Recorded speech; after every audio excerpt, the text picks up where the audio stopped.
Okay, thank you, everyone. Yeah. So I think that we can start with some introductions. Yes. So it's a great pleasure, yeah, to start a new lecture series at the university that we call the Pro-Vice-Chancellor Open Lecture Series. Yeah. And I'm so glad to also have one other Pro-Vice-Chancellor supporting me here today. Yeah, Eric Strauss, thank you for coming. Yeah. And what's the idea of this lecture series? Yeah, the idea is to really open the university. That's the idea. That's the idea that we bring a lot of people, yeah, from outside, some both from academia, but business, yeah, industry, and also foundations to talk to us, but also in a way that we can also, yeah, break some of our own barriers at the university. Yeah. How many of you, for example, normally go to a seminar in another faculty? Hmm? I didn't see many Not seeing a hands. lot of hands. Yeah, yeah. Even for our own people, you must see how exciting they were. Where is this building? Yeah.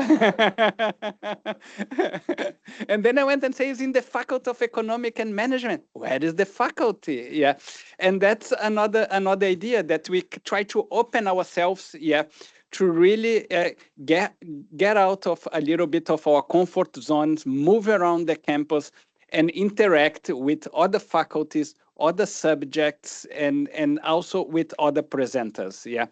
So that is a whole vision that we have to do that. We have been very fortunate, yeah, to have Harsha to present the first lecture for us. Yeah. And Deidre will introduce Harsha properly. Yeah. So, and just to highlight that we are planning many more lectures. I like the second, it will probably be in the Faculty of Art and Social Science. Yeah. How many of you have been to the Faculty of Arts and Social Science? Okay, good, good. Says the Three, guy who's in there. 3 of 50. Yeah, we are data people. Yeah, four. Yeah, we have a vice chancellor, ex-vice chancellor here. So I hope you did. No, like, and so that's exactly the idea. How can we interact? How can we break some of the barriers? How can we come with ideas together? And one thing that you're gonna identify from this lecture is that we have a lot of similarities.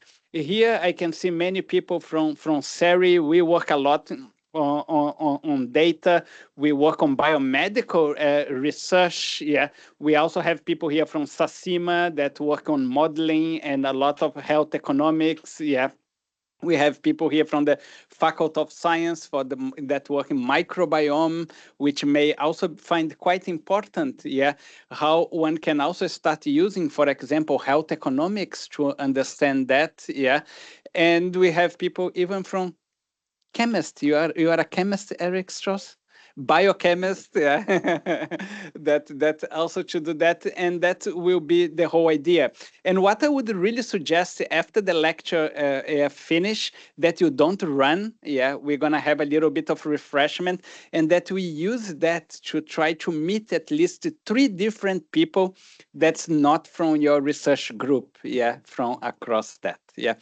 So the ones that know me know that I can talk a lot of nonsense. So let me try to keep short this introduction. Yeah.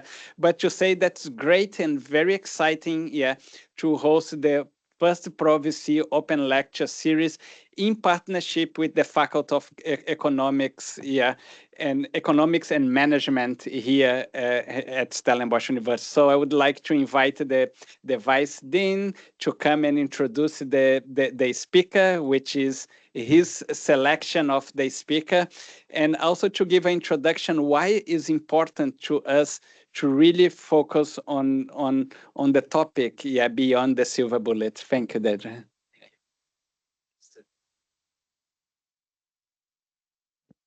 Thank you, Tulio, and thank you for everybody for being here today.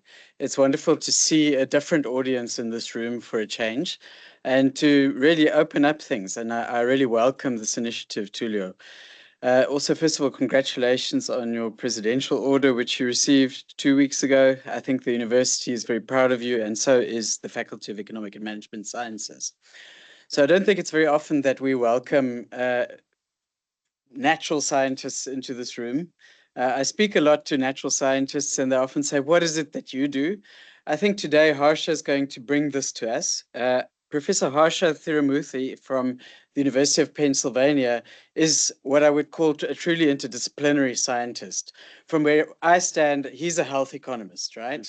He's a health economist, a behavioral economist. That's the language I understand. But from the title which you see today, he understands many other things and how this interacts with biomedical interventions, and particularly, as Tulio has hinted, our common interest in data. And in our Faculty of Economic and Management Sciences, we're both interested from the health economics perspective, but also really in driving data-driven decisions. So through Harsha's many collaborations with scientists, he's published in some of the top general interest journals, such as Nature, and also some of the top medical journals, for instance, The Lancet, among many others. And it shows that he's really stepped out of his disciplinary home of economics, really across the boundaries. And this is, I think, also the nature of what this open lecture should be doing. So he's tackled some of the big questions of our time, and we're going to hear a bit about that today. And what I'd really like to challenge you today is to show the rest of the audience how economic thinking can influence broader scientific thinking. So I'm really looking forward to that. So Harsha is Professor of Medical Ethics and Health Policy at the University of Pennsylvania. His work sits at the intersection of economics, behavioral science, and public health, and his research focuses on the design and evaluation of interventions to improve health outcomes, particularly in low and middle income settings, and particularly in extensive work done in South Africa through his involvement with the University of Witwatersrand. You've also been involved with UCT, and also we're starting to see a growing involvement here at Stellenbosch University, and we're really glad to see that opening up. So he's led numerous RCTs, randomized trials of behavioral interventions, including work on HIV prevention and treatment, health behaviors, and the economic impacts of health programs. So we're delighted to have you with us today. We're really looking forward to your lecture. Very welcome to you. Let's give him a warm round. Thank you so much. Thank you. Thank you so much for that really kind introduction, Dieter and Tulio. And I guess you can hear me without this. So really appreciate the warm introduction, and I'm delighted to be here today, and also to be back at Stellenbosch. I was here last month or the month before to present a new research project, and today I'd love to talk about the broader scope of my research and more broadly the scope of research that lies at the intersection of economics, which is the discipline I was trained in, and public health and medicine. So I, as somebody who's, as Dieter said, I'm trained as an economist, but I have a faculty position in the School of Medicine at the Perelman School of Medicine at the University of Pennsylvania, and I love being at the meeting point of these disciplines, and so I'm delighted to be here specifically for a lecture that brings together the different schools. So thank you for that. And then Dieter, I also want to reassure you that there will be some basic Econ 101 lessons that will be offered in this lecture for the non-economists. Okay, so the title here was deliberately meant to be somewhat provocative. And the reason is that I have, over the last 20 years of my work primarily in East Africa and Southern Africa, really been struck by how we are living in an era of tremendous biomedical advances and innovations, many of which you all have contributed to or are very familiar with, at least.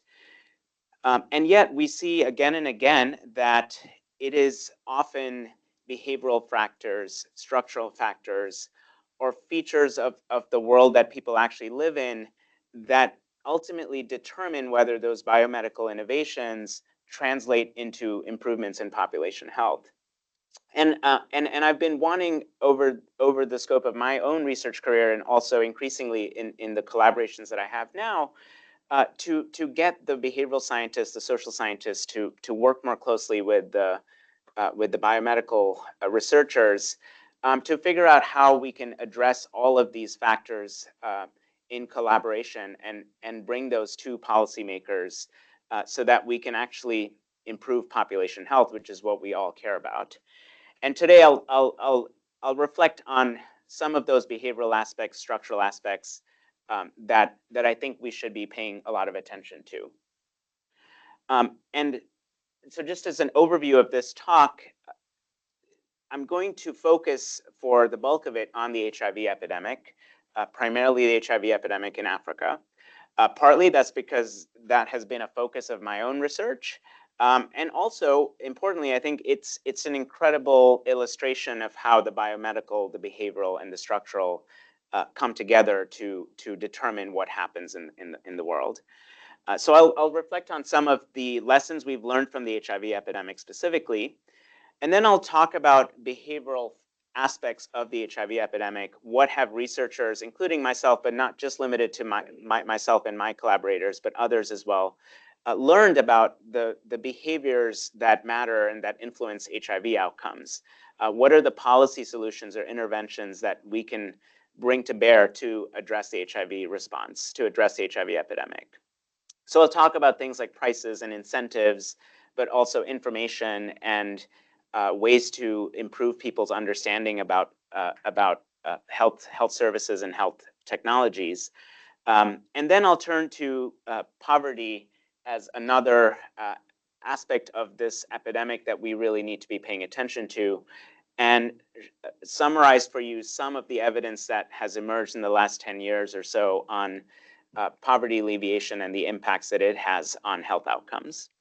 And then lastly, I'll look ahead to what I would love to see happen in terms of the work that the research community, that we together could be doing to tackle not just HIV, but also a whole wide range of other health problems, which we all know we need to pay attention to as well, whether it's tuberculosis or non-communicable diseases. So I'll turn to that at the very end.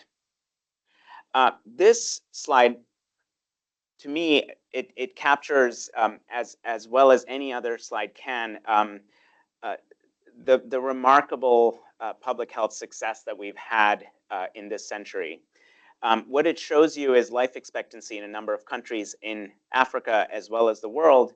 And you can see that over time, again, this is very familiar, most likely to a lot of you, but as life expectancy rose steadily in the world over the last 60, 70 years, it plummeted in a number of countries in Africa, in many cases by over a decade, beginning in the 1980s. And then we saw this remarkable reversal over the last 20 years, which I think many people would say is indeed one of the greatest public health achievements of our time. Why did that happen? Again, the answer is very obvious to all of you, especially here. We saw a tremendous rollout and expansion of HIV treatment in the last 20 years in Africa. And that was accompanied by this well-known decline in the number of AIDS-related deaths. So clearly, when we talk about how you respond to epidemics like HIV or to public health challenges in general, biomedical innovations, by all means, are front and center necessary. And we want to recognize that from the outset, that these are essential and vital to achieving improvements in population health. And sorry, one sec. So what were these biomedical innovations? Obviously, treatment is the thing that most people would turn to and say that was the thing that led to the tremendous increase in life expectancy, as well as the decline in AIDS-related deaths. But we also had a number of other biomedical innovations that and discoveries that in the last 20 years that contributed to the success we've had in responding to HIV. Every year, Science magazine picks one study that they consider to be the breakthrough of the year. Back in 2011, it was the discovery that HIV treatment, when offered to people living with HIV, can effectively shut down transmission to sexual partners. That study, HPTN 052, was considered the breakthrough of the year for that year. And indeed, it was not just the provision of treatment to people with HIV that contributed to fewer AIDS deaths and to increasing life expectancy, but it was also the prevention benefits that came with treatment. And alongside this biomedical discovery, there were a whole host of others as well. So there was the discovery about medical male circumcision, reducing the risk of acquiring HIV for men. Similarly, for pre-exposure prophylaxis, prevention of mother-child transmission, et cetera, et cetera. So those have been important factors for us to keep in mind when we think about the success in responding to HIV. But then I also want to draw attention to how behavioral science and other fields have contributed to this response. So here's a statistic that a set of statistics that many people who focus on HIV pay attention to, which is what fraction of people living with HIV are actually even aware of their status. In the second bar, what fraction of people living with HIV are actually receiving or taking treatment. And then the third bar, what fraction of people living with HIV are virally suppressed.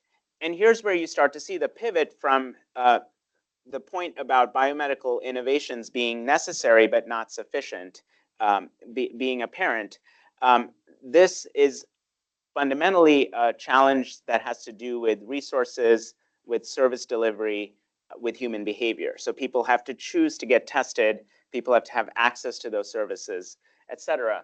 And over the course of the next 20 minutes, I'll give you an example or illustrations of how behavioral science insights that eventually made it into policy helped us achieve remarkable improvements in each of these metrics. So the first set of bars that I showed you were the statistics as of 2014, where you could see only 50% of people were aware of their, people with HIV were aware of their status, and that number is now closer to 90%. Right? So these targets have all improved, and that has been a function of innovations in service delivery, innovations that bring together insights from behavioral science and economics. So that point will be one that I hope I can persuade you of in the next 20 minutes. And then lastly, something that I feel sometimes is underappreciated is the importance of poverty and poverty alleviation in improving HIV outcomes. I think many people would concede that yes, poverty is a core social determinant of health, but then quantifying that and then actually incorporating that understanding into policy has proven to be a challenge in a number of cases. I think it's no surprise in some ways that ending poverty features as the sort of core of the Sustainable Development Goals. It's related to our ability to achieve a number of the other SDGs as well. And in this talk, what I'll show you is some of the emerging evidence on what we know about how alleviating poverty can influence HIV outcomes. And there are a number of different pathways through which this is likely to happen as well. So let me turn then to the behavioral approaches that I mentioned. You know, what are these behavioral insights that in some shape or form have contributed to the way in which many countries responded to the HIV epidemic? And I'm going to summarize a number of different ideas and studies that turned out to be relevant. First, and this is a nod to Dieter's request to make sure that there are economic lessons that are provided in this lecture. This is a study my colleagues and I did in Zimbabwe. And it's a very simple study at the end of the day. It basically makes the point that the price of healthcare matters a lot as to whether or not people use those healthcare services or have access to those healthcare services. In this case, what we're looking at is HIV self-test kits. And the government of Zimbabwe, the Gates Foundation, and others were really interested to know if we make test kits available in a community, what is the price that should be charged for it? Should you offer it free of charge, make it available as widely as possible? Should you charge a small amount of money for it? And essentially, what this figure shows you from that study is that the demand curve is very steep and it's very unforgiving. If you charge a price that's a little bit over zero, which is free distribution, you see demand plummet, both in rural areas as well as in urban areas. And studies like this have helped economists like me make the case that at least when it comes to core prevention services, prevention products, free distribution is often likely to be the best way to ensure that you have high coverage. Other studies have shown these types of findings for anti-malarial bed nets, for water treatment products. And this, I think, is an important lesson that we should all bear in mind when we think about prevention products. It's applicable to HIV, but also beyond HIV. The other finding is that the incentives that people have also matter quite a bit, and that sometimes you can use small incentives to promote the utilization of available health services. This is a study that I was not myself directly involved in, but advised at the very beginning, that looked at how to promote uptake of HIV testing among in pediatric clinics among for caregivers, for mothers who are living with HIV. And in clinics in Kenya, what the researchers did in the study is offer incentives of different amounts for the child to get tested for HIV, given the higher risk of the child having HIV when the mother is living with HIV. And here again, you see a remarkable increase in uptake of HIV testing in pediatric HIV testing clinics when relatively small incentives are being offered. Now, the conclusion from this study, just like the one from the previous study that I showed you, is somewhat nuanced. So it's not saying that you should always be paying people to do things, but in certain cases, this can be turn out to be a very cost-effective strategy, particularly when you're talking about once-off health behaviors, things that don't necessarily involve repeated payments for doing certain for taking certain actions. Another important insight from behavioral science and from economics that has turned out to be quite influential both in the HIV response but also in healthcare service delivery more generally has to do with the importance of how services are framed and offered to people. So the default effect, which stems from a series of insights from behavioral science having to do with status quo bias, is something that I think many HIV programs in particular have really incorporated into how they offer services to people in various communities. This is a study that was actually done in the United States in emergency medicine departments. And what they did here is look at different ways to offer HIV testing to people who are coming through the ED. And generally speaking, here's the script that was offered to people is they're being offered HIV tests. It's being offered to everyone. And we're talking about rapid tests here. And the three different options in terms of how the offer for the HIV test was presented are shown on this slide. One is the sort of standard approach that I would say used to be the norm, perhaps still is the norm in some places, but definitely was the norm 20 years ago. Even when HIV testing began to be offered in many countries in Africa, this was the norm, is essentially an opt-in approach, which is to say, we're offering HIV tests. You can let me if you want it. Okay, let me know if you want to get tested today. The second was an active choice approach where essentially you ask the person, would you like an HIV test? It's a subtle difference from the first of an opt-in, but it is at least asking the patient who's coming through to actually engage in a thinking about yes or no, do I want it or not? And then lastly is what we call the opt-out approach, where you essentially say that you're going to be testing everyone, and if you would not like to be tested, you should let them know. The results here are quite striking and consistent with what many others have shown about defaults in terms of how services are being, in terms of the effects they have on the choices people make. In the opt-in option across the board, whether you're looking at all patients coming through the ED or low risk or high risk patients coming through the ED, you see the lowest take-up of HIV testing. In the opt-out, you see dramatically higher take-up of HIV testing.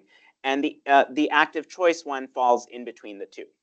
This is the best experimental evidence that I'm aware of that shows you what a difference opt-in versus opt-out makes, but it's been borne out even non-experimentally in many countries that switch to opt-out.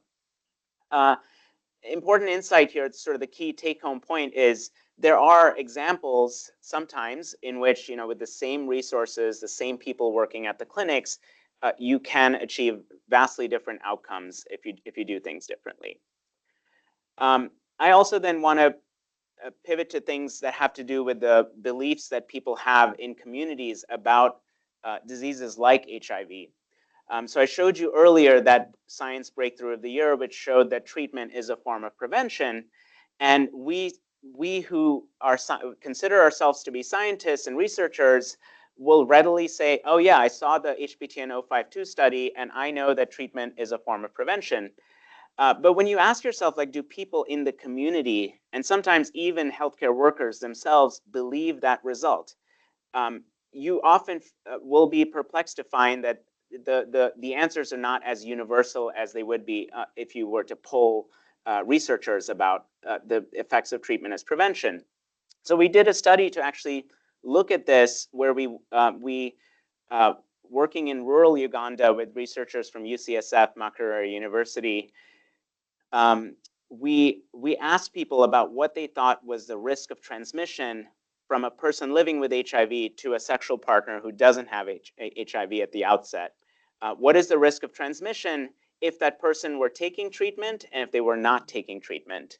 And what you see in general, without getting into the details, is that nearly 34% of individuals believe there was no risk in no reduction in transmission risk, whether or not the person was taking HIV treatment.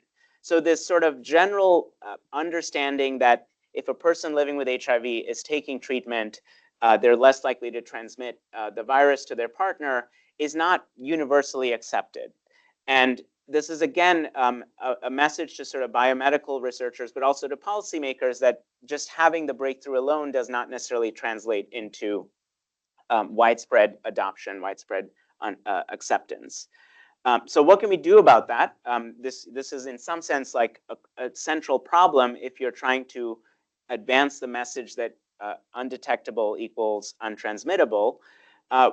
Researchers and NGOs in South Africa developed what I think is a very sort of clever way to help people understand what treatment as prevention really means.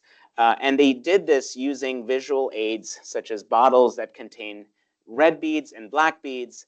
The red beads essentially show what a person living with HIV, what their body, it looks like without any treatment. There's a lot of HIV in their body. The risk of falling sick is very high. The risk of passing on HIV to a sexual partner is very high. The black beads on the right show you what happens when that person is taking treatment. You can see that there's less HIV in your body, therefore you're less likely to fall sick, you're less likely to transmit the virus. You're not cured, that's why there's one red bead that you can see in there. But it is the kind of approach that economists and behavioral scientists would say help people form a better mental model of how a disease works in a person's body. As scientists, we often take that for granted, that people find these concepts to be intuitive, but in practice, we need to figure out ways to convey these concepts to end users in a more effective way. This is an educational tool that's actually being very widely used in South Africa in clinics. And remarkably, as just one of the best examples, at least I know of in my own research career, of translation of research findings and innovations from the global south to the north. This is a tool that we actually introduced in Philadelphia at HIV clinics there. The case managers loved having a visual aid like this to explain importance of HIV treatment adherence to their patients.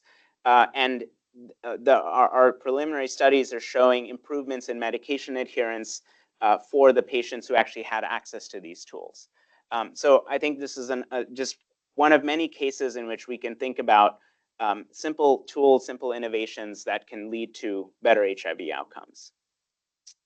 And then lastly, increasingly, I feel we we need to worry not just about do people have the right mental models about COVID or HIV or TB, to name a few diseases, but we also have to worry about misinformation as being something that is going to alter the level of interest, the kinds of beliefs that people will have. So we've recently completed a study where we're focusing on a hypothetical HIV vaccine. And we're already seeing that even though this vaccine doesn't exist, there are studies going on, obviously, there is a lot of misinformation about the vaccine. You know, for example, like it will give you HIV is a common myth that people subscribe to. And what we've done is tested very short TikTok style inoculation videos. And what is an inoculation video? It's essentially saying to people, this is a type of misinformation or false claim that you're likely to encounter in the future. Here's why it's not wrong, why you shouldn't believe it. These are the sort of tactics that are being used. And we actually see that it moves the needle when it comes to people's stated interest in getting the vaccine, if and when it were to become available. Now, this is obviously a hypothetical product, but I'm talking about this approach to combating misinformation now, in part because I think when it came to something like the COVID vaccine, a lot of countries, including in the US, were often caught flat-footed because there was no time to sort of pre-bunk myths before they became widespread, and then debunking them becomes a much more difficult proposition. So again, another example of behavioral insights that could be used or should be considered for use when we think about biomedical innovations as they make their way into the communities. I'll pivot now to the work on cash transfers as structural solutions to epidemics like HIV. And I'll sort of open this section of the talk by just drawing your attention to a remarkable fact about cash transfers, which often surprises people who don't follow this, which is that they're already reaching a large number of individuals. So 17% of the world's population is receiving at least one cash transfer payment. And importantly, these are payments that are being made by governments. So often people think with cash transfers, you know, these are not sustainable or these are not things that governments can adopt. But many countries, many governments do provide cash transfers, including, of course, South Africa. And a few years ago, we became interested in studying what effect these types of poverty alleviation programs and policies have on health outcomes, starting with HIV, but eventually expanding to other measures of population health. I'll just open by drawing your attention to one study from Brazil. And Tulio, I promise this is not here because of your interest in that country, but it is, in fact, one of the most widely studied programs, cash transfer programs in the world, a very large program that covers millions of individuals in Brazil. Several studies now that have looked at the effects of this program, not experimental studies because these are not randomized implementations of cash transfers, but essentially showing that particularly in high burden communities in Brazil, higher coverage of the community with cash transfers is associated with much lower AIDS incidence among women, men, and also especially children. What we did a few years ago, my colleagues and I from Penn and several other countries, including Haiti, began to do is assemble a database of all countries that have government-led cash transfer programs. And what we did is essentially scraped both the published as well as the gray literature and various databases from agencies like the World Bank to look at which countries have programs, when did they begin, what is the size of the programs, how big are the transfers, what percentage of the poor population is being covered. We assembled this global database of cash transfer programs and began to combine it with population level survey data on various HIV and non-HIV outcomes to see whether evidence like that, which I just showed you from Brazil, is borne out across a lot of other countries as well. And I'm just going to show you a few highlights from the studies that we've done there. This is a study we published in Nature Human Behavior, essentially showing that in the years after a government introduces a cash transfer program, we do see reductions in new HIV infections, in AIDS-related deaths, as well as antiretroviral therapy coverage. The latter finding, you may wonder, well, what does giving cash transfers have to do with ART coverage? Well, one reason could just be that it's hard for people to stay in HIV treatment, particularly if they can't afford bus fares, if they have other things that occupy their mind, such as putting food on the table, and it frees up bandwidth for people to be able to access essential health services. We also found that these were associated with, these cash transfers are associated with less self-reported STIs and higher HIV testing coverage. I'll say more about this database in a few minutes, but essentially I want to use this study as well as the study from Brazil to just make the point that alongside the biomedical innovations, alongside the behavioral solutions, many countries have needed in some shape or form cash transfers and less poverty in order to improve HIV outcomes. Okay, so I think it's a good point, I hope, to maybe just end with a few concluding points on what we need to do next. I'll just start by maybe sharing a few sobering or less uplifting slides, because everything I've showed you so far in some sense shows like the biomedical innovations changed the course of the HIV epidemic, the behavioral solutions helped improve the outcomes, poverty alleviation led to better outcomes. But what's interesting is when going back to this science breakthrough for treatment as prevention, it was accompanied by a cover of The Economist magazine, which some of you may remember seeing, but they declared on the basis of this study, or at least wondered, are we looking at the end of AIDS? And in fact, UNAIDS has had this target of ending the HIV epidemic by 2030.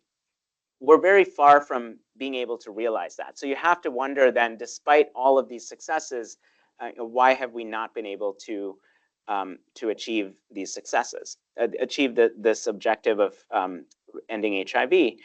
And on top of that, we've actually seen some inequalities emerge that I find to be quite striking. So this is a study from South Africa looking at life expectancy in different quintiles, wealth quintiles of the population in 2001 in the blue and in 2016 in the green. And what's amazing here is that over time, you can see that life expectancy in 2016 is higher than it was in 2001. That's great news. But actually what you see is that the gaps in life expectancy between the richest and the poorest quintiles actually have grown bigger. Same thing in Latin America and the Caribbean. Another study that looked at people living with HIV, high education and low education. You can think of that as proxies for wealth. People with higher education actually saw much bigger gains in life expectancy. And I think there are many explanations one can provide for this, but I think one explanation that we do have to contend with is that when biomedical innovations become available, it actually privileges the well-to-do or the higher income, higher educated individuals who can access those technologies, either because they can afford them or because they have just better access in general. And so this is sort of an important striking fact about biomedical innovations potentially leading to wider gaps in health outcomes if we don't also have accompanying policies to keep those gaps from getting bigger.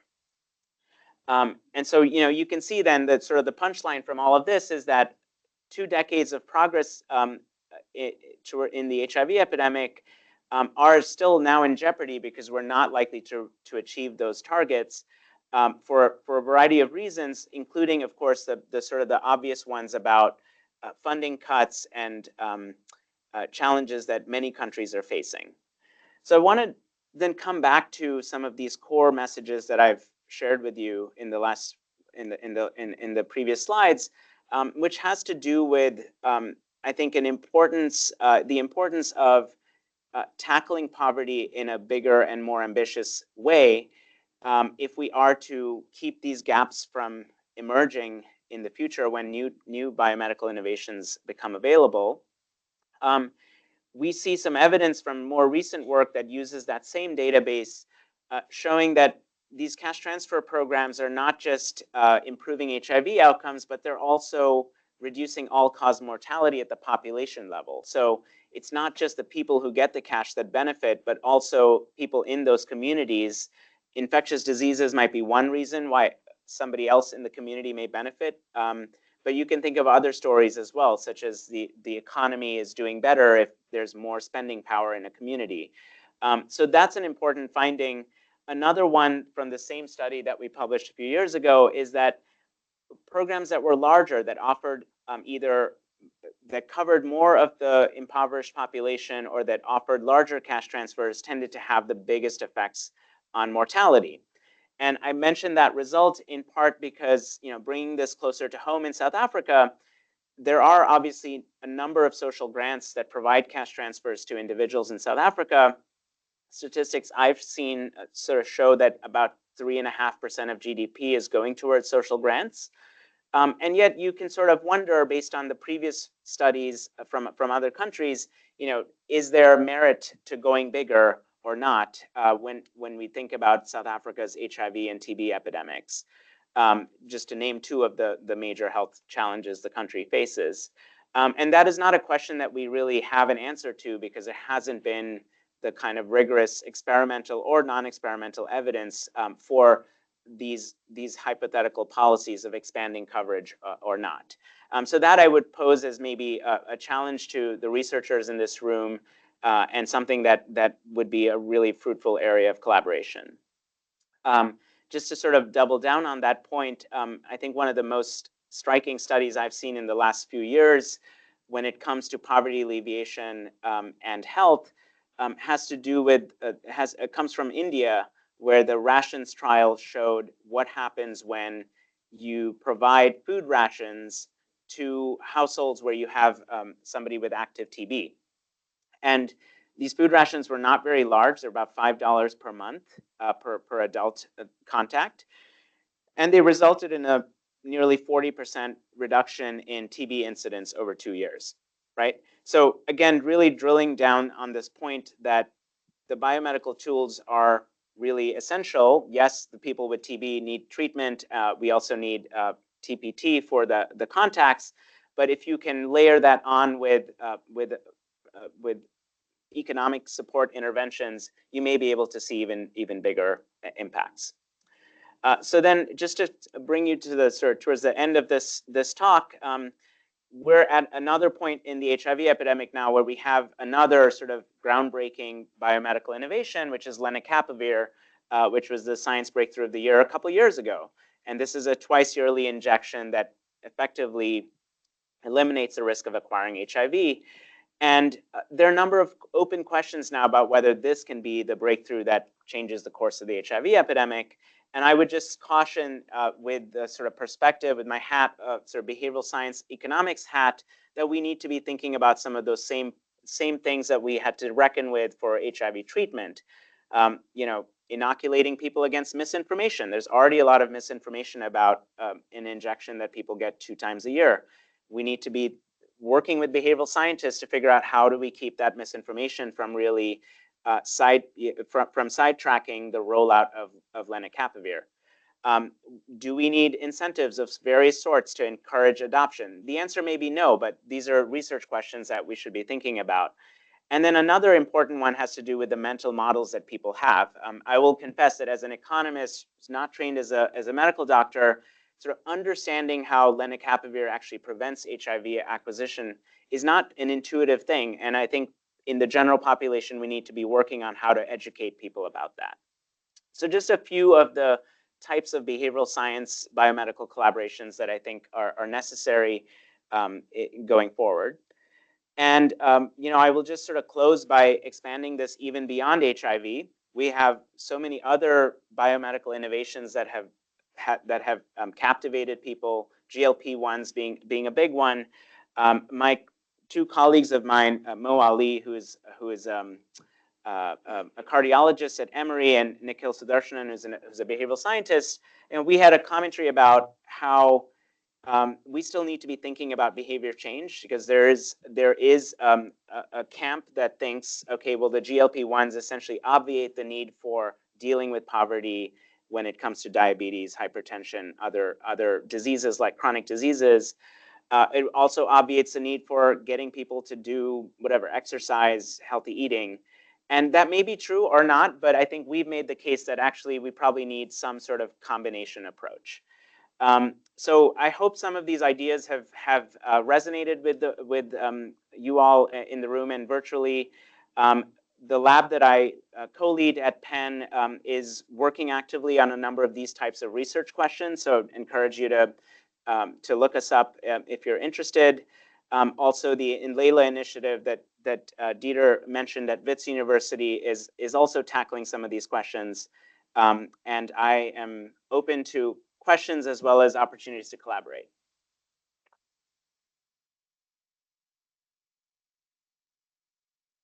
Thank you very much, Harsha. I'd like to open us up for questions. Matthew, do we have a roaming mic here?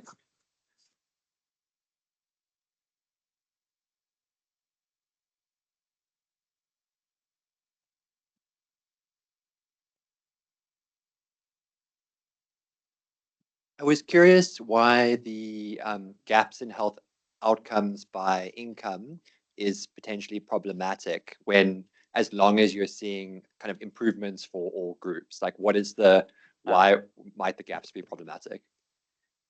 Yeah, I mean, so why is it problematic? So to the extent that the improvements that we see for the higher income groups are being driven by differential access or utilization of those health innovations, in this case, HIV treatment, or it could be prevention, then it essentially underscores the point that for the lower income groups, we need to do more to get them to use those prevention and treatment products and services, right? So that's why, I mean, I can give you another reason why it's problematic. You could just say that, well, you know, vast differences in life expectancy between high income and low income individuals is problematic at any point in time. And the fact that it's gotten bigger is something we should be concerned about. But to the extent in a more narrow way, if it's just being driven by the fact that 90% of people in the high income quintile are using treatment, people who need treatment, whereas only 60% in the low income quintile are using treatment, then there's sort of life expectancy gains to be had in the lower quintile that would be achievable potentially. Does that answer your question?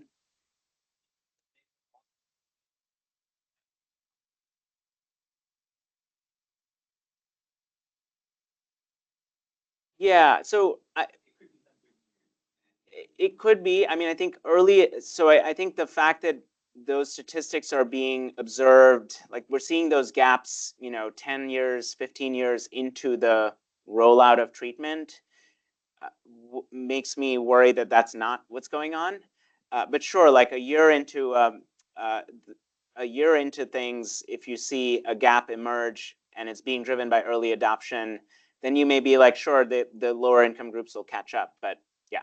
Yeah. And yeah, so we have another question. May 3, 4, 5, that's great. Yeah. And if you can just mention, yeah, which faculty you are coming or which school. You are from Faculty of Economics. Okay, cool. So let's see the diversity of people that ask questions. So thank you very much. Very interesting talk. So I'm Richard. I'm CERI and touching on a few departments here.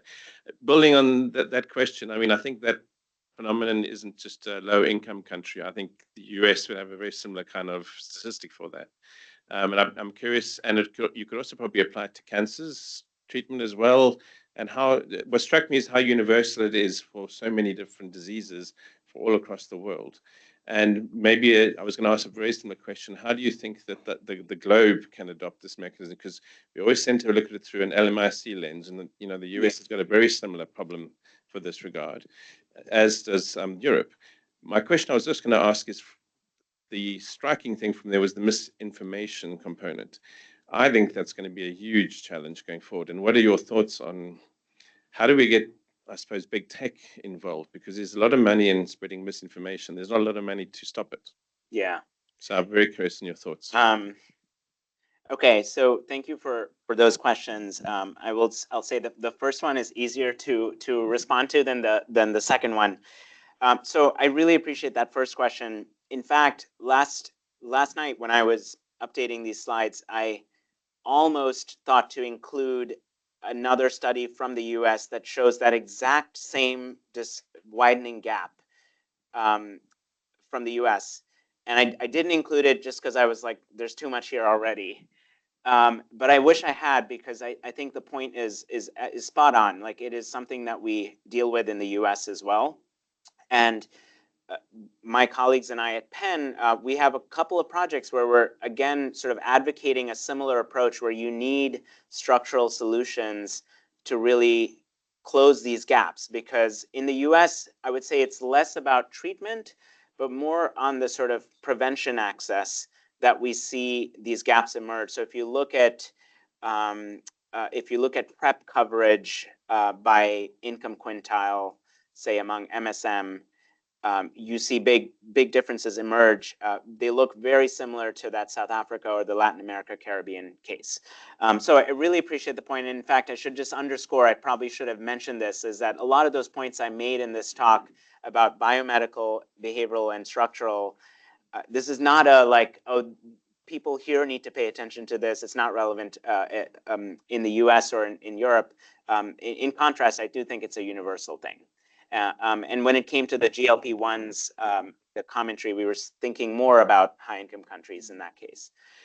Just on the second one about misinformation, I think this is like just such an important area of work going forward. I don't necessarily have all the answers there. I mean, I think the pre-bunking approach is something we should consider. I think the other one is, like, there have been some really cool new studies showing how AI can help people understand and process information. So to the extent that we can actually get some of the social media platforms, some of the AI companies to play a role there. So you can essentially, there have been studies showing how people, when they use AI and have a conversation with an AI agent about a new, whether it's climate change or something else, you can actually use that to sort of change people's beliefs. So maybe that's an area. Yeah, yeah, that's great. So we just have a question here, but because I see 1, 2, 3, 4, 5, but because I have the microphone, I can do a little comment.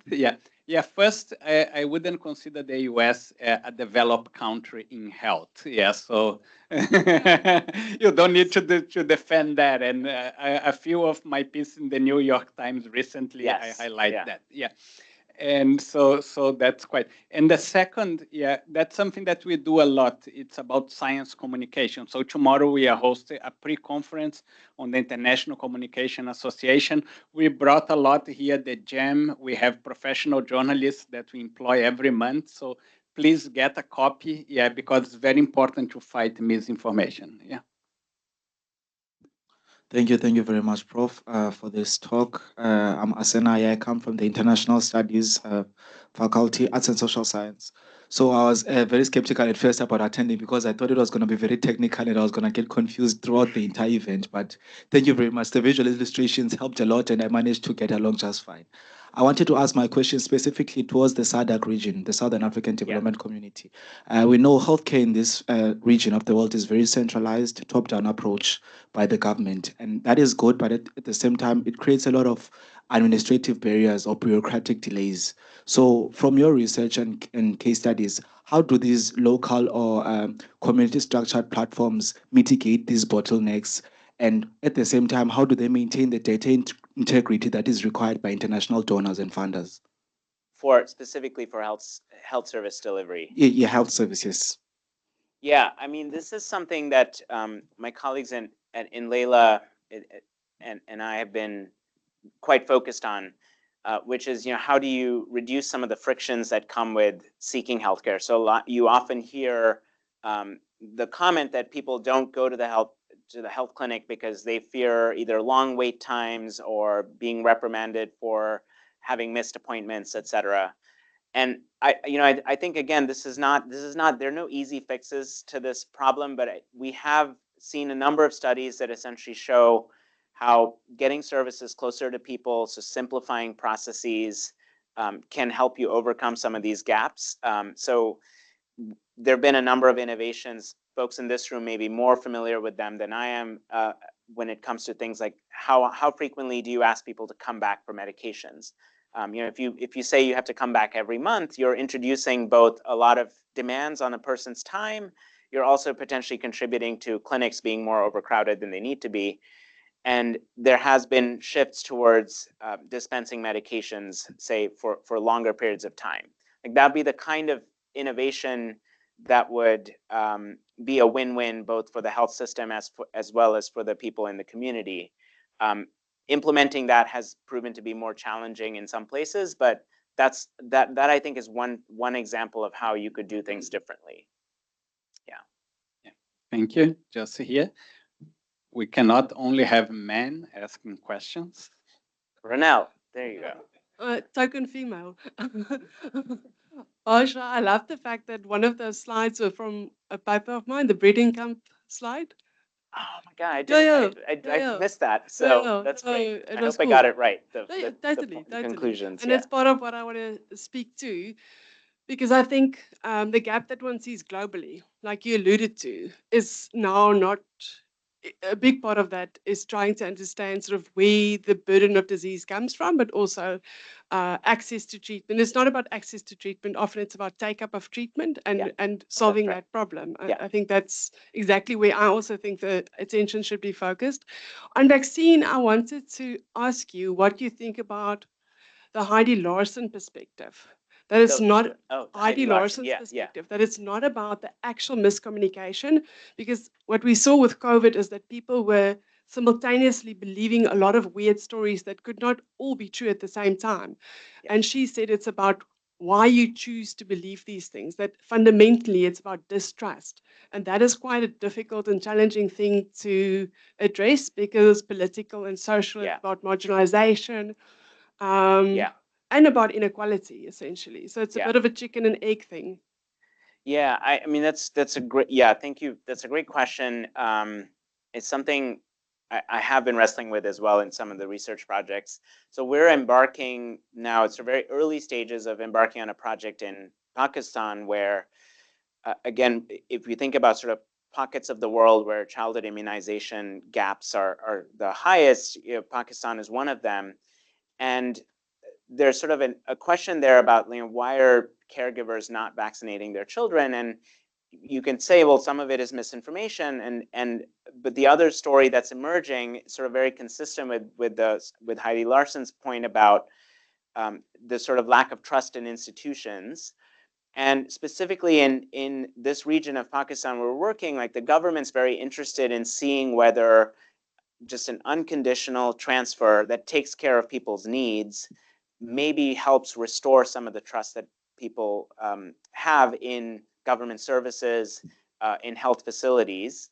And that's the kind of question we're dealing with. And I do think at some level, although we haven't looked at it as an outcome in any of these cash transfer studies, partly because the survey data on trust in government don't exist in the data sources we've used, I do think that's something, there's something to that point about whether people have greater faith in certain institutions if they feel like their basic needs are first being met. I think we heard this critique in several places about, if you come to people and say, we want you to take this vaccine, and people are facing so many other challenges like high unemployment or poor delivery of other services, there may be this sort of natural tendency to wonder, like, why should I do this when you're not doing this other thing for me? So I guess I'm mainly agreeing with that. Yeah. Hi, Harsha. Frank Tanzer from the School for Data Science. Thanks for a great talk. Really, really interesting. Is this mic working? It seems to be going on and off. Okay, let me try this. My question is around the role of gender. Yeah. And so a lot of the work that we've seen targeting men and sort of micro incentives shows that these incentives have a big impact on females, but not so much on men. And I'm wondering whether there's sort of a danger that you introducing some of these sort of cash transfers and things kind of reduces the inequality on one dimension, the income dimension, but sort of widens it on gender, and then also results in you not being able to access a certain part of the population for HIV prevention. I just wondered what. Yeah, and specifically with men, like with men losing out. Yeah. Yeah. So I kind of wish you were in the room when I presented a study from Kenya, I guess a month or two ago here in this room. But we're asking and focusing on exactly that point about men and the challenges they face, and some of these gaps that are emerging between men and women, where men actually do worse when it comes to these HIV outcomes. And I think what we need is some of these solutions need to be thinking about what the men's needs are. What we've found in studies that we've done with men, particularly in East Africa, I'm speaking of now, is that their sort of outlook for the future when it comes to job prospects or prospects to advance economically are so bleak that they don't necessarily see a rationale to save money for the future, or they don't see a rationale to engage in health services that might benefit them in the future. That's been borne out in the studies that we've done in Kenya. And so I think part of the solution here needs to be, like, when you think about things like incentives, I'm wary of sort of looking to incentives as being the solution in some cases for men. I think what you need is interventions that actually address some of their sort of psychosocial needs, if in addition to something that reduces their cost of seeking healthcare services. So yeah, we've generally found that the incentives are not as effective in that group. What we've done in Kenya is come to people with a more complex intervention that involves savings opportunities so that they can look forward to a better economic future. And with that comes greater engagement in health services as well. So we have 3 questions. Just one comment, because on Lena Kapavi, a few months ago, I was in in a Navy boat, from the Portuguese Navy, and just talking about men, and then was a few of our Navy sailors from South Africa, and they ask, "Professor, what's new?" And I say, "Oh, you have this injection now that protect about HIV, and these are sailors, and just for you to think to engage with men. So I can go wild as wild as I want." I say, "Yes, you can, and I will not catch HIV." And I say, "No." And he's like, "Come on, professor, give me." So just to think that maybe a chance about engaging with men with the injection. Yeah. But so we're going to be here, and then we're going to go to Vin de Villas, our previous Vice-Chancellor and Rector. And then we have another Pro-Vice-Chancellor that will end up our questions and answers. Thank you. Thank you so much for that presentation. I learned a lot. My name is Jennifer from the Economics Department, and my question is a bit of a follow-up from the 2 questions that were asked on misinformation and inoculation of misinformation when a new vaccine or something has been introduced. So from the case of COVID, we saw that with the rate of COVID was a pandemic and it was widespread within a short time. And with what you said about misinformation, one of the things is about building trust. And with COVID, there wasn't that time to build trust in institutions so people can take up the vaccine. I'm just curious to what are the lessons that were learned during that time that can be used in other, say, in case another pandemic occurs and there isn't time to build that trust, but there is a vaccine, there's a solution which needs to be taken up, and the rate which the pandemic is spreading is quite fast, but there isn't that time. So I'm just curious to what lessons were learned during that time, since some of the solutions with trust and the other one was on AI and how you can help in spreading the information so people take up the, in case there isn't that time and it's a pandemic. What lessons were learned during that time? So, yeah, I mean, it's a great question. We've done a few studies on COVID vaccines specifically, including one study here in South Africa, which evaluated the VUMA voucher, which was an incentive payment that the government provided for older people for getting vaccinated. It had our study that we've published with colleagues from Wits University shows that it had some modest effects on uptake of the COVID vaccine. It's just that the government was expecting it to double, triple vaccination coverage. And I think the main takeaway from there is that like there's not going to be, I guess going back to the title, there isn't a silver bullet for boosting take-up of these vaccines. That's what we found. Our feeling was that in that case, the small amount of money, it was like 100 rands, gives you a pretty good boost in coverage, and so it's worth doing.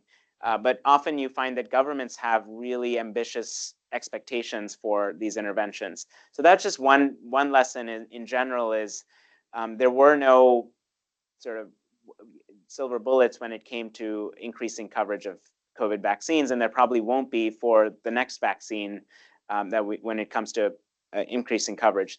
The second, I guess the other big takeaway was that again, borne out in the response to HIV as well, if you bring services closer to people, you're going to see better outcomes. I think with COVID, absolutely, we saw that to be true, at least in the US when it came to vaccines. Also, a great randomized trial published in Nature in Sierra Leone that showed what happens to COVID vaccination coverage when you have mobile service delivery, mobile vaccination delivery in rural Sierra Leone. So I think that sort of paying attention to service delivery, if you introduce a lot of frictions in getting vaccinated, that's not going to be helpful. And then lastly, I think just coming back to Ronel's point about like having trusted messengers, having greater trust in the institutions definitely counts for a lot. Those are harder things to fix because on the trusted messenger part, you know, in the case of the US, well, we had a president who was actively sort of undermining the efforts to increase, to get people to go for the vaccine. And that obviously didn't help. So we need to think about how we can address that. And then the same with the trust in institutions as well as being an important thing. Yeah. Yeah, Harsha, Wim de Villiers here. I'm a gastroenterologist by training, so please excuse ignorance about economics.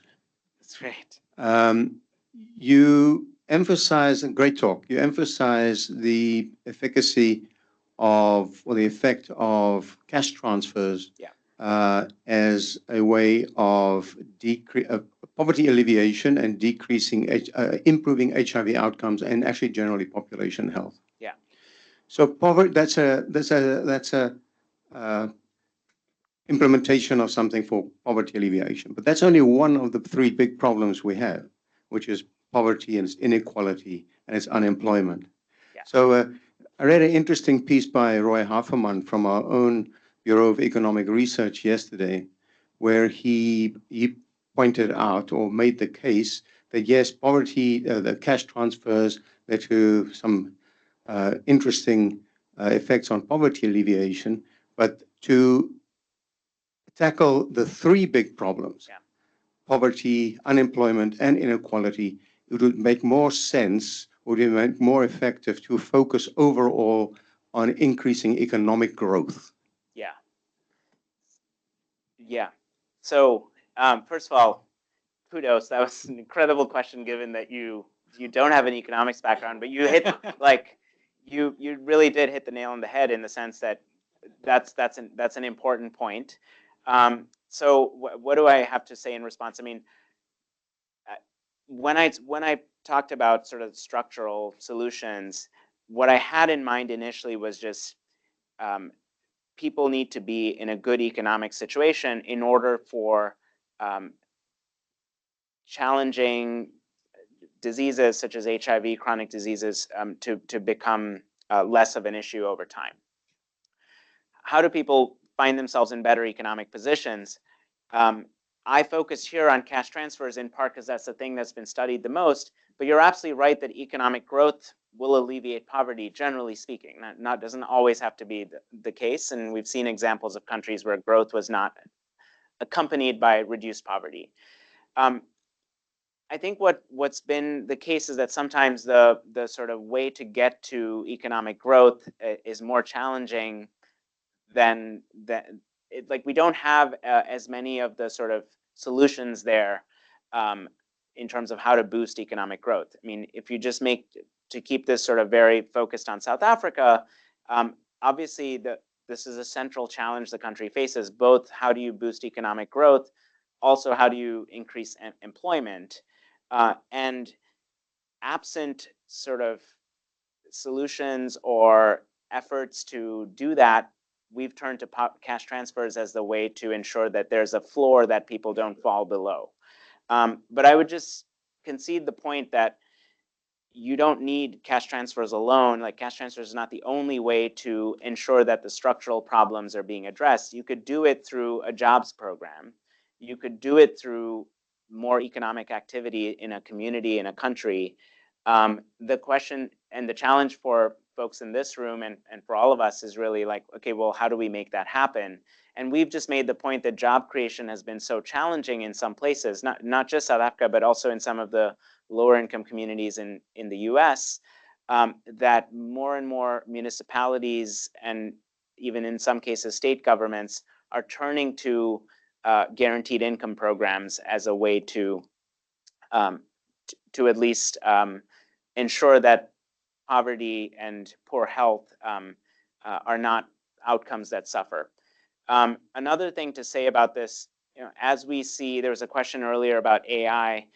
There's been sort of more interest in income support programs as you think about AI and jobs.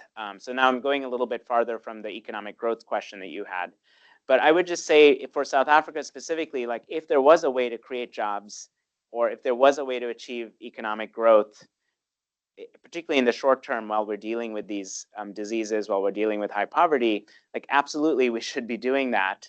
But I think, at least in speaking to a lot of other colleagues during this 6 months here and as well as in the past, my sense has just been that like that's not been an easy thing to do. So hence the focus on cash transfers. I hope that addresses your question.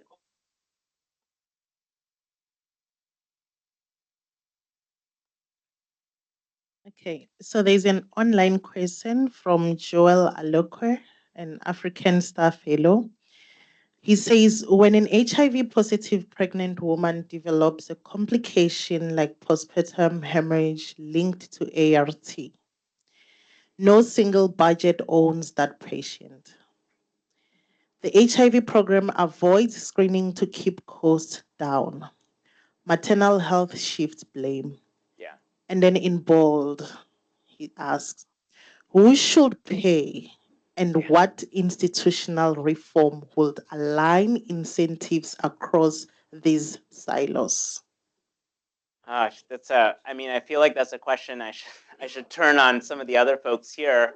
And we were just speaking, Ronelle and I were just speaking earlier about how thinking about sort of social returns to expenditures that the state has is something that we don't often pay attention to. So that's a classic example where having a very narrow view of what is the return to spending $1 on this patient can lead you to the wrong answer. Like if you were thinking about the cost to society or the total cost to the government, you would say like somebody should pick up the tab, it's worth it. But I would just say like there needs to be some way for the departments to not be that siloed. You could at the macro level, that could mean like the Department of Health, its budget, and the returns to whatever it spends should not be sort of limited to just the Department of Health, but it should be seen at the Treasury level. But at that micro level, it could just be like one department in the hospital should be thinking and working in concert with the other department. That seems like that's like the obvious answer, but it's not. It's definitely not the reality, right? Harsha, Eric Strauss, Faculty of Science and Pro-VC for Drug Discovery and Clinical Trials, who probably frames this question a little bit. Great talk. It's always wonderful for me to listen to the broader social sciences because it's so fascinating, all the nuances, which makes me realize why it's so hard for me to live in this world. Right. So I'm going to pin you down. The top 3 philanthropic funders is being represented by one person who phones you and he says, got 350 million US to spend. Do we do it on poverty reduction, food rations, or are we going to invest in a TB vaccine with a really, really high chance of success? Mm-hmm. Yeah. How do we distill everything that you've told us into an answer to that question? Can right. we? So, yeah, we have to deal with the messy realities in the world, in the social sciences. I would say I'm going to have a cop out and say it needs to be some sort of some combination. Again, in keeping with my talk, going all in on one thing may not be the right approach. The other point, again, related to the previous question, is about social returns, right? Like, if poverty alleviation is sort of on what metric am I supposed to answer that question? Like, if all I cared about was new TB cases, I might be like, go all in on the vaccine, especially if it's effective. But if I'm thinking about a broader set of indicators of well-being for at the societal level, I may give you a very different answer. But I would just say, in general, I don't want the takeaway to be that you always have to do these in balance. I mean, when you have a biomedical breakthrough, you need to get it to people. And I would say if it's a very effective TB vaccine, you go with that if you're thinking about the TB indicators as the main outcome of interest. But you see this among funders too, right? It's like they have a siloed view as well. Like they care about one thing. So if the funder you're talking about is a TB program, like, and it's a good vaccine that people will take up, then you need to go for that. But again, just a cautionary point, because we're talking to some funders about the TB vaccine and misinformation now. Yes, that's the point. So exactly, yeah. Harsha, thank you very much. I think this has been a stimulating, fascinating talk, just alerting us to the fact that there are many solutions required to many problems. And as Eric has just said, putting the social science back into things, something that makes me very happy personally. Yeah. And I think you've given us a very successful overview of what the complexities are. And I think there's been good discussions about potential problems if there's a new pandemic or new structural issues emerging. So thank you very much for opening up the discussion. Thank you to Tulio and his team also for really also facilitating this and making this possible. Thank you to the audience online and also to the audience here for turning up. It's been a wonderful discussion and thank you for contributing. Please join us for some refreshments outside, just to the right through the door. Don't go down the steps, just go through the doors. And please, as Tulio said, please have a discussion with somebody you don't know before. Let's open up the discussion. Thank you very much. Excellent. Harsha. Thank you so much. Thank you. Really appreciate it. Thank you.